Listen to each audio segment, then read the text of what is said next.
So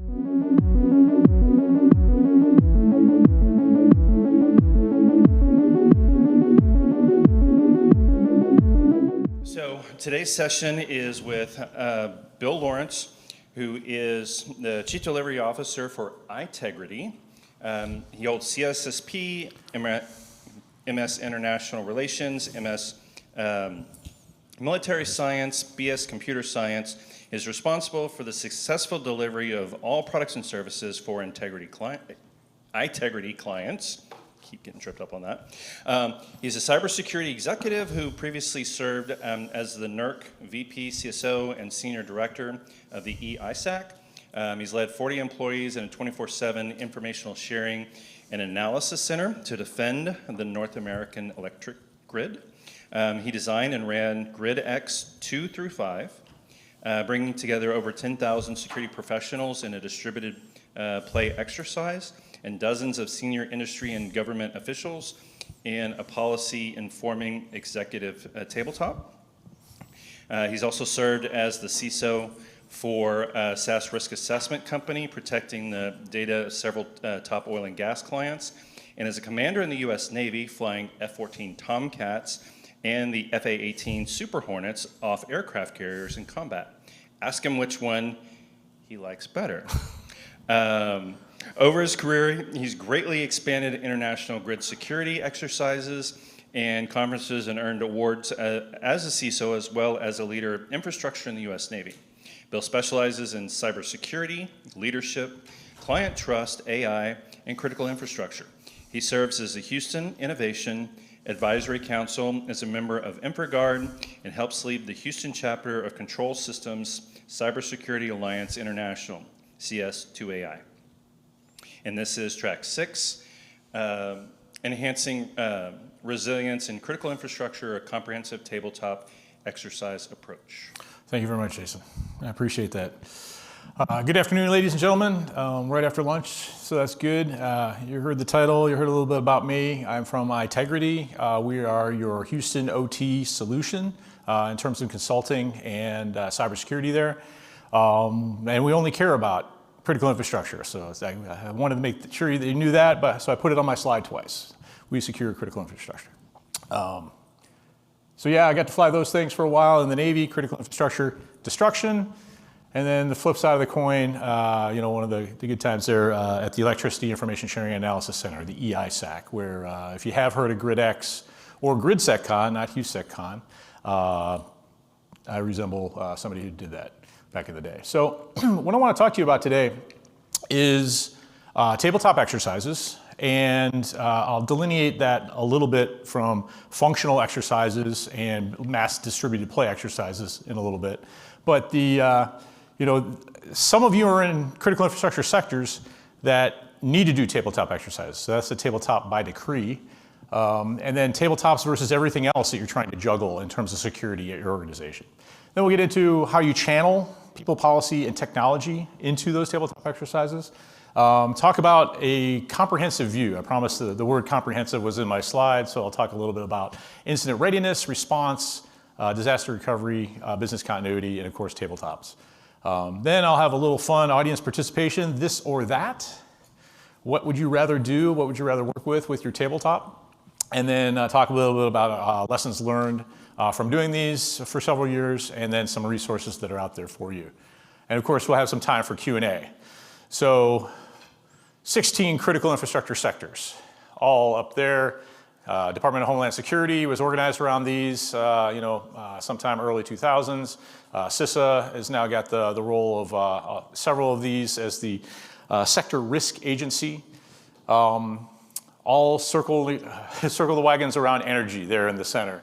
So in terms of energy, that's of course split into two subsectors. You got your electricity subsector, you got your oil and gas subsector. With the electricity side of the coin, NERC, the North American Electric Reliability Corporation, the requirements on them to do tabletops are, or at least for the high impact organizations, are every 15 months. GridX is an every 2-year evolution. So every 2 years they can count GridX as their tabletop that they've executed on, but they have to do something else in the meantime. Oil and gas, is not really tasked in the energy subsector. Where's oil and gas lie these days? Yeah, up there, transportation systems. So the Transportation Security Administration, TSA pipeline security directives and whatnot, annual tabletops are a requirement there. So that's available. Other transportation systems that are in there, aviation, rail, also on that annual cycle there. And let's see, the Federal Railroad Administration, the FRA, and the FAA, the Federal Aviation Administration, for those requirements there. One thing that other nations, I think it's Australia, and I want to say maybe Europe, they have a space sector. We do not. That's kind of interesting to me. It probably could land in transportation, but as of right now, it's not there in the official definition. So then you got water, the EPA, annually. You got nuclear reactors, NRC, National Nuclear Regulatory Commission, annually. You got the financial sector, and I want to make sure I get this one right. It's the FFIEC, Federal Financial Institutions Examination Council, annually. And then you got healthcare. If you ask AI, it'll say annually, because I did, and then I double-checked everything, and it's every 2 years. So watch out for that, those kind of answers. So, so you can see there's a lot of regulatory pressure to do tabletops, and some of them are for, at the executive tabletop level, which is mostly what my talk will be about today. There's also the functional tabletop, where you've got your technical teams, and you give them extremely focused, basically needle in a haystack, haystacks to dig through and find needles and do the sorts through the logs and do that kind of stuff. And then you have distributed play ones where you can do a big tabletop over a large geographic area, and that's what we do every 2 years with GridX in Canada, US, and a little bit of Mexico. So this is from the CSA, the CS2AI report that they did with KPMG, and they interviewed over 400 security professionals, primarily in OT, SCADA, ICS, and they asked them, what are you doing? And then the different colors there, yellow is low M, meaning low maturity organizations, and blue is high M for high maturity organizations. And they broke it down to all of these different categories of things that they're trying to do to increase resilience at those organizations. So you've got different programs for different user populations, printed materials, instructor-led training, CBTs, that incident simulation, the live scenario, maybe even using ranges to do their cyber attacks on organizations that are simulating their actual technology. Incident simulation, tabletops, that's the one we'll focus on today. Security awareness training effectiveness, social engineering, and phishing simulations. So you can see between the high ones in the 70s and then the low ones are down in the teens and 20s, tabletops are up there, 44% at the low maturity organizations and 65% at the higher maturity organizations. So even if they aren't necessarily being told by regulators to do tabletops, they're finding value in doing those again and again so they can hone their incident response and recovery capabilities. So when things get really confusing to me, like they do a lot, I like breaking things down into the simplest possible chunks, and usually threes work really well for me. So people, process, and technology. I'll just stay with this slide here for a little bit. So when you're doing a tabletop at your organization, you want to know who your subject audience is going to be.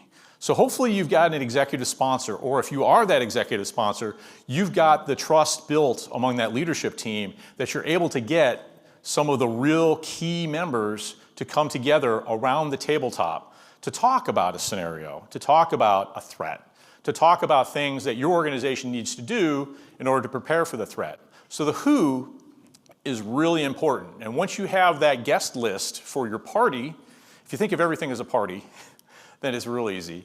You guest list for your party and you get that set up. And then the executives and plus ones, who are the real workers? The directors, the managers, the senior managers, the ones that know the policy, know how it's supposed to work, know the ideas of how policy could work better, and those are the people that you want to invite to this tabletop. And you're only going to have probably a certain amount of time on their calendar, And that's why it's important to have that executive sponsor say, this is important to me, so it's important to you all. Get around this table for 4 hours in the afternoon, all day at an offsite, wherever you want to throw your party eventually. So the process and policy.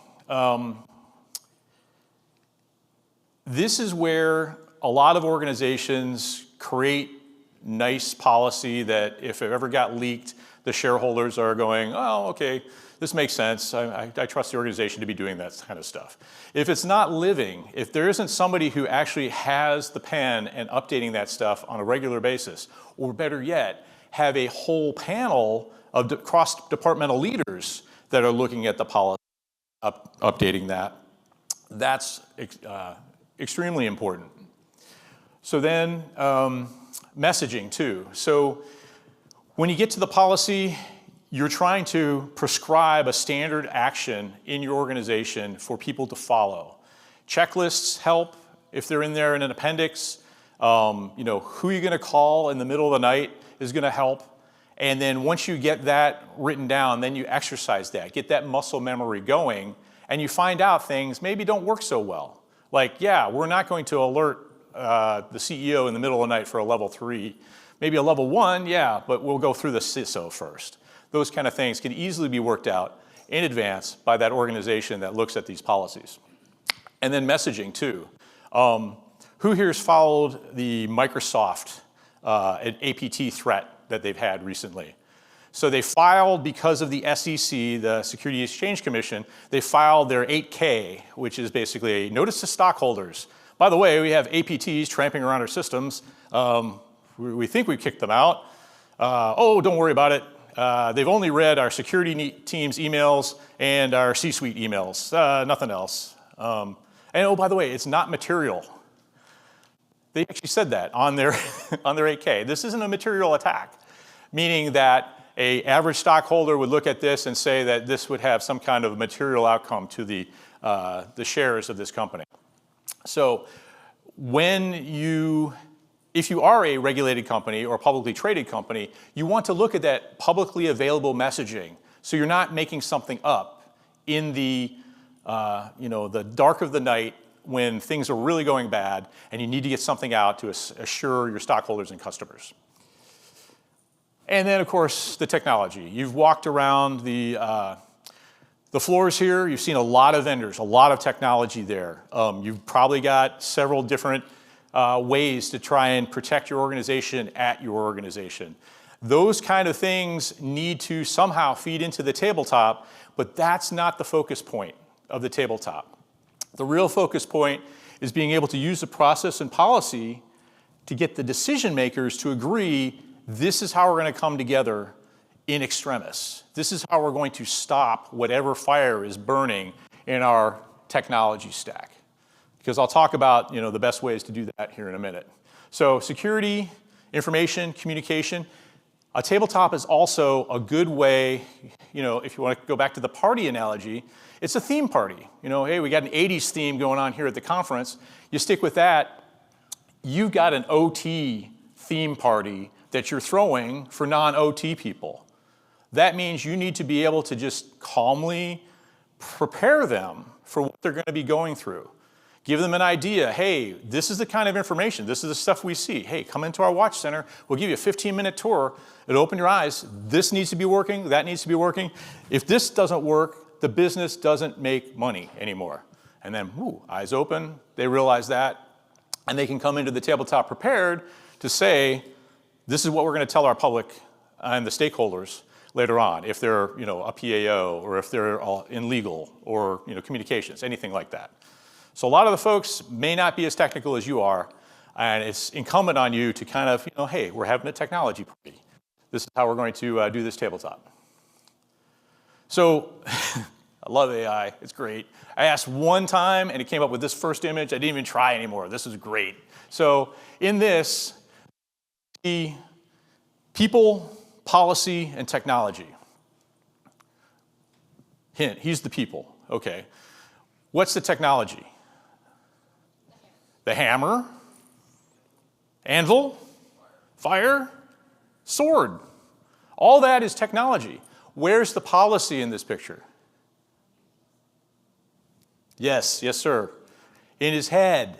So if he doesn't have an apprentice sitting there watching how this guy makes the sword, makes it so well, all that policy is going to go by the wayside. So just capture the things that you're doing in the tabletop to update your policy, make it better, and you won't, once he goes out of business from being too old.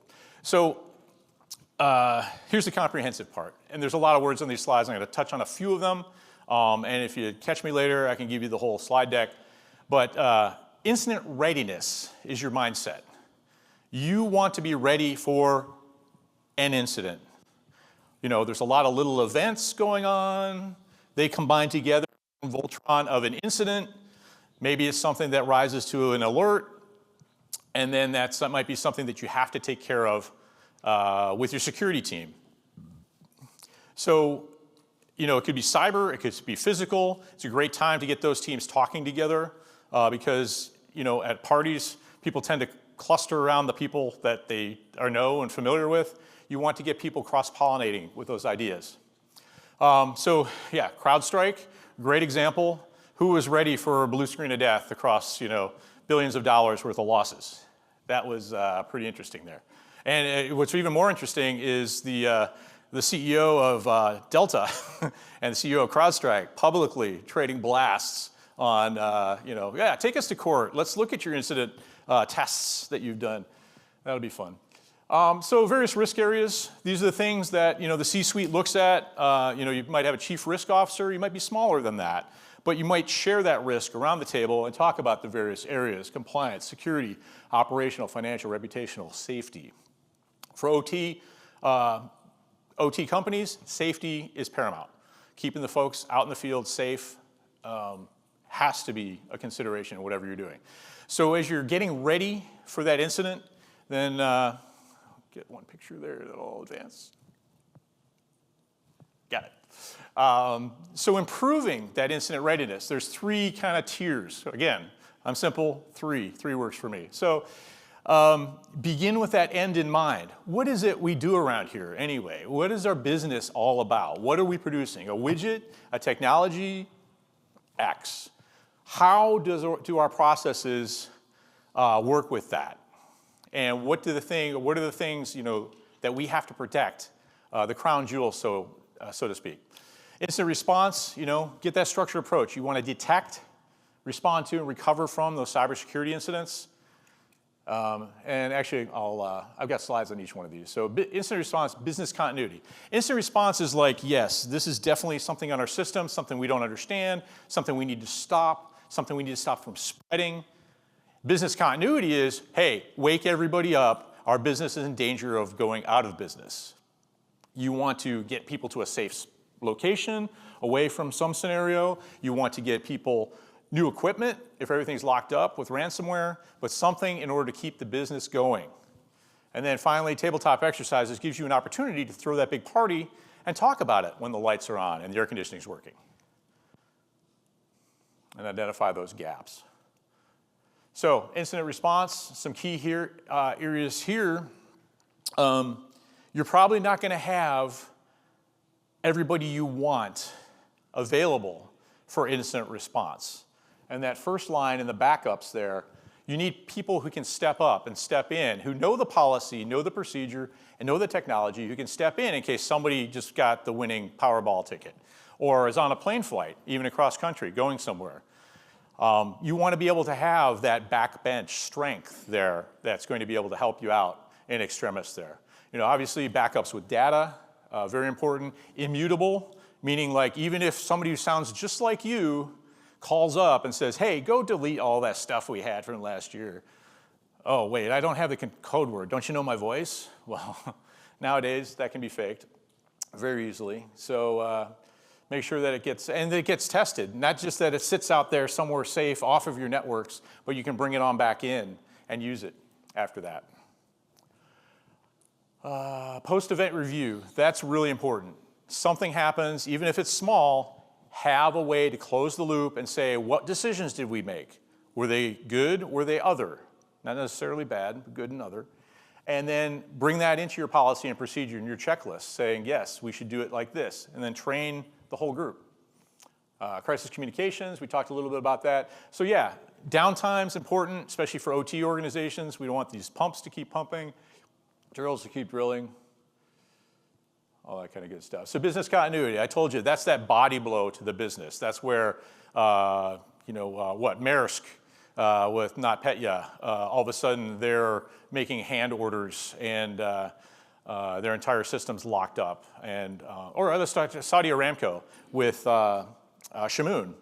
And 60,000 desktops, all of a sudden their MBRs are dead.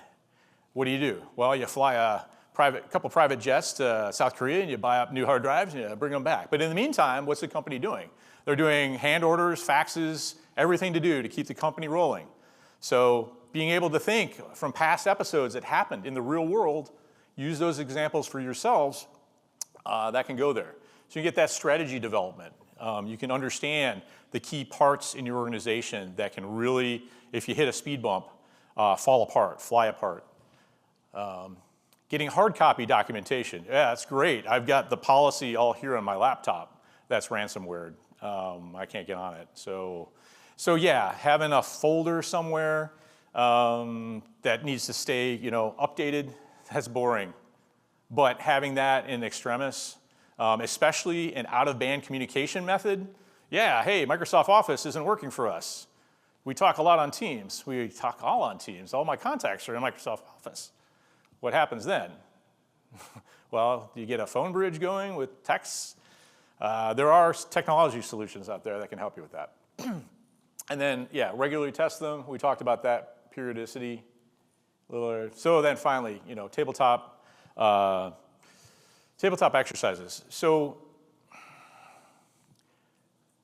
there is so much that have already happened in the world that you can just pull out of the headlines and print out the article if you get past the paywall.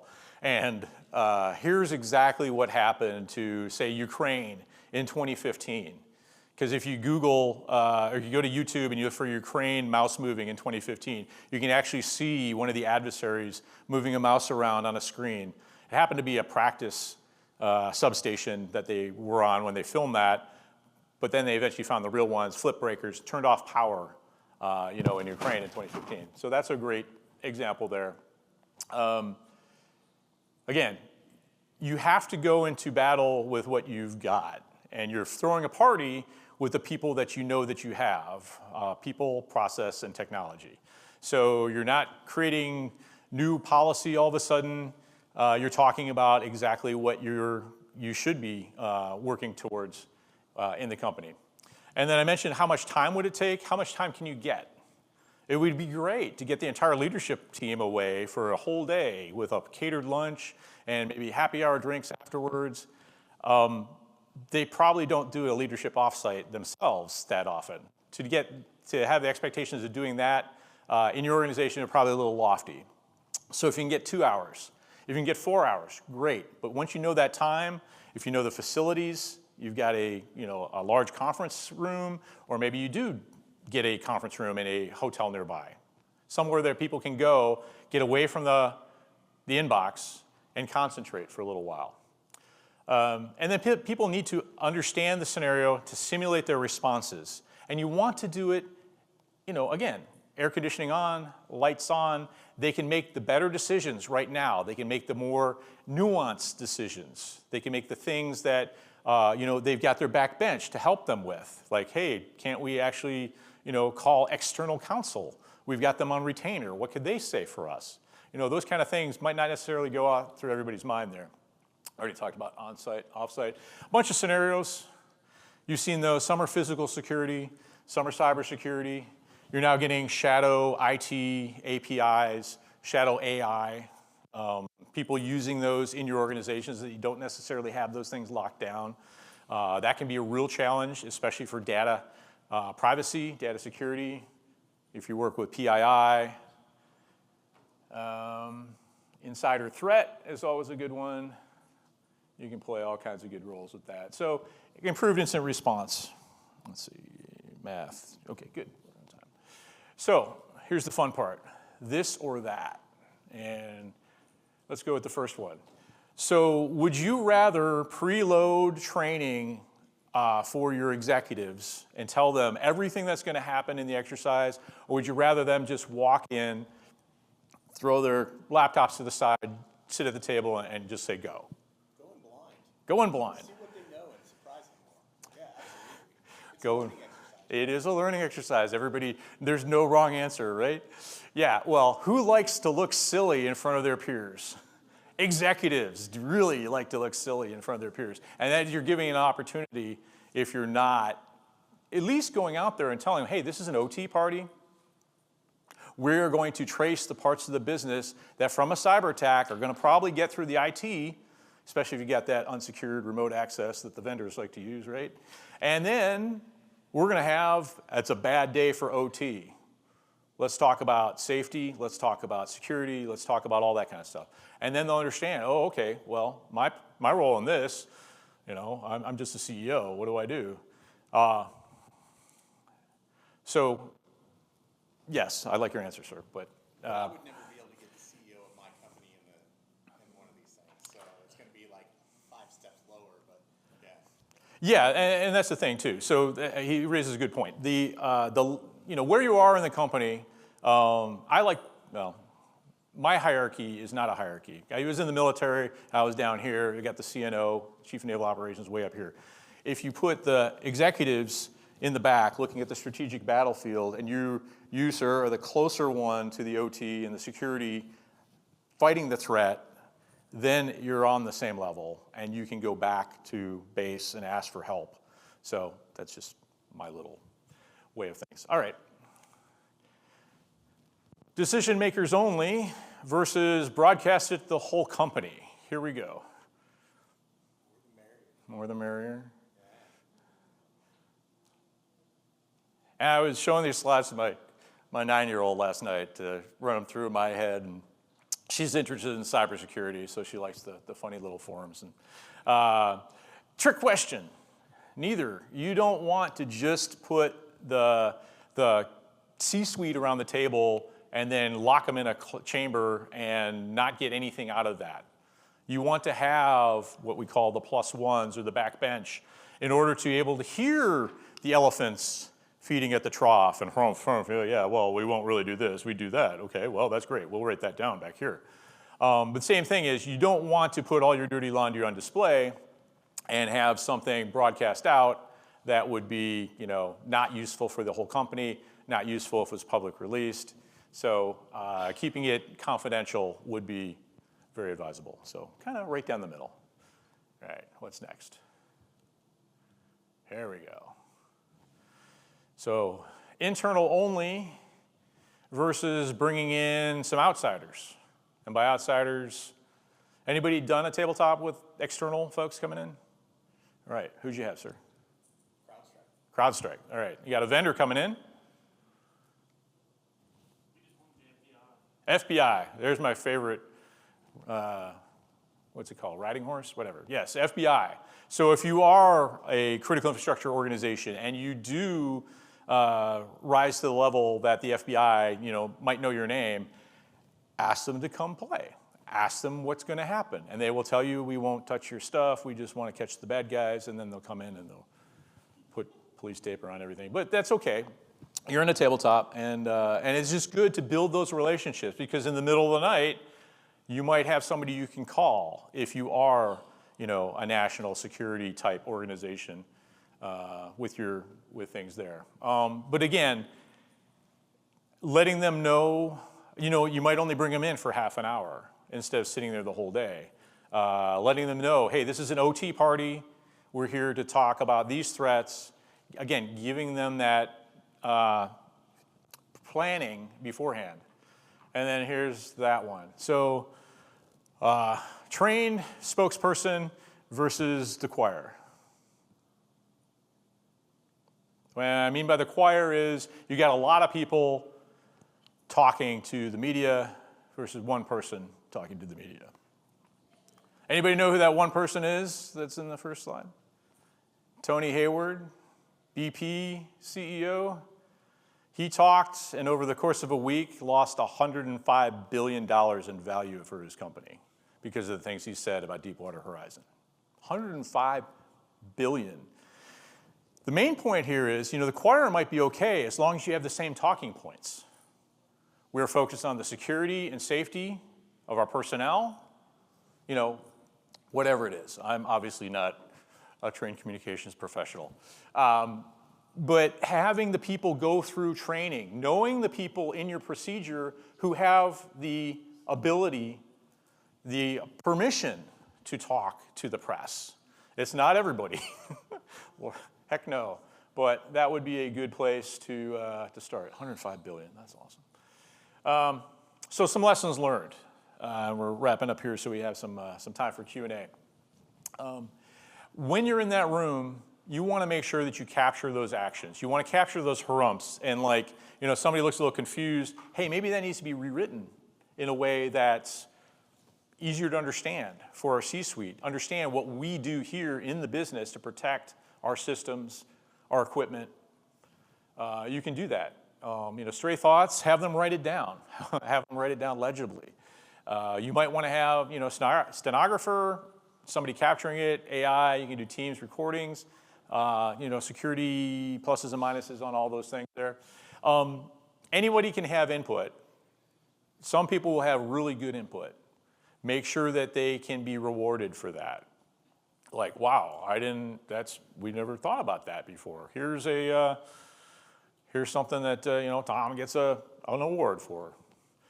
A small team, or you, if you're running this, capture everything, collate it, put it together, make a report, make it quick, in the next week or two to get it back out to everybody. Say, hey, this is what I heard. I'm not casting any stones here. I got a few things ranked, but you can tell me if more needs to be added here, less needs to be taken away, everything like that. And you can get it back out to the key stakeholders. They can say, yeah, this looks really good. Let's do this. So then who does that? Remember, I talked about that cross-departmental policy team. You get somebody from each organization who has a stake to hold, and they will hold the feet to the fire to get that stuff updated. But then, of course, you need to have, executive sponsor, some belly button for action. Somebody signs that policy. Needs to be the person that says, finally, this is good to go. Get the word out. Hey, company, we had a fantastic training situation. Our security teams did really well, alerting everybody. We got our communication teams talking about, the danger and how we controlled it. Get that out to the company, and people will be interested. And then finally, share lessons learned. We had an information sharing and analysis center. That's our bread and butter. We want to hear what you did so we can share it out, and other people can potentially learn from that. And that's how you enhance resilience in critical infrastructure. So some resources, talked about ISACs, talked about security alliances, as is international, great physical security, now going into cyber there. Got CS2AI or CISA, InfraGard, your trade association, government, DHS, FEMA, CISA. They've got a lot of stuff out there on their websites. They've gamified a tabletop. I've looked at it. It looks really complicated, but it could be fun playing a game on their tabletop. AI, I used it for images. I used it for some research. Finally, ChatGPT 4.01 finally answered my question, which Terminator movie has a submarine in it? Terminator Salvation. Just don't watch it, but it's in that movie. And the reason I asked that one is because the earlier GPTs, they kept lying to me and say there's no submarine, and there's no submarine. And then, what about this one? Well, yeah, but there's no submarine. And then I discovered that not only will it double and triple down on its lies, but Skynet doesn't want you to know about submarines fighting Terminators. So anyway, GPT 4.01 is pretty sweet. So it's just a tool. Use it. Don't trust it to your career on it. That's it. And then third parties, lightning rods. Having a vendor come in there and brief certain sections. Having a third-party consultant actually talk to all the elephants in the room so that you're not the one holding the lightning rod when they get miffed about a certain process or procedure. And that's about it. So we do have an incident readiness service brief. If you want to type that URL in there. If you want to check your cyber risk baseline, we've got a webpage for that. And then if you want to talk to us more, there's the number. But I've got a couple minutes left, and I can answer any questions you might have. Yes, ma'am. So, I love the idea of doing tabletop exercises, but, okay, thank you. I love the idea of having tabletop exercises, and I want those. I'm in DR, but people haven't even accomplished a good DR exercise. So how can we bridge this gap? This session's on tabletop. Right. But if I can do a great tabletop, how are they gonna bring up the infrastructure? This is like candy. So it's kind of a chicken and egg. Who comes first in the catch-22? Do we want to have perfection before we do our tabletop? Perfection in DR. I submit no. I submit that you will get a lot of learning points out of your tabletop, even if you drop the answer key in front of your executives and say, here's exactly what we're going to be doing in this tabletop, all the way down to where you open your mouth and talk to the press. Here's exactly what we're doing. You're still going to learn a lot of stuff. And then you'll be able to point to say, hey, in disaster recovery, we could use these resources, or this technology isn't working for us, or we don't have the training. There are people. You can use it to support your needs across the business. And because you're throwing an OT party, they get to know and mingle with you and understand what it is you do around there on a basis that you don't do regularly. So, cool. Yes, ma'am. So you did mention about where you showed the slide on the choir and Yes. one person reporting. So at what point do you have the few persons you want to do the reporting together such that each and every one of them will have the same thing to say rather than having to say different things at different points in time? So That's my question. there should be a communications leader in your organization that has that role and responsibility to, number one, set the message based on the strategy for your C-suite, but then number two, disseminate that and have training sessions for only the people that are qualified. Everybody else is just like, I can't talk, thank you, and just quickly walk away. So where that can be really effective is, again, identifying those people early, especially the younger leaders in the organization that might want to be set up for that role, and have the training sessions that will talk to them about the nice things to say versus the politically charged things to say. And that's where, my example with $105 billion lost is just, it's mind-blowing, mind-blowing. And yes, I like the Tomcat better. So, yes, Tom. What's your sales pitch? To be able to get people to come into the tabletops, how do you sell it to organizations and the C-suite, et cetera? So it varies. It's a tricky question for people in an organization. If you've got an executive sponsor that says, this is important to me, thump in the chest, people will come. If you don't, it's your ability to use peer leadership and talk to people at your same maybe pecking order in your organization and say, look, it'd be great to get together. I've got some time that I can devote from my team in a room. We'll get pizzas for everybody and coffee or Coke or whatever, and we'll just talk. Let's talk about how disaster recovery goes with incident response, goes with cybersecurity.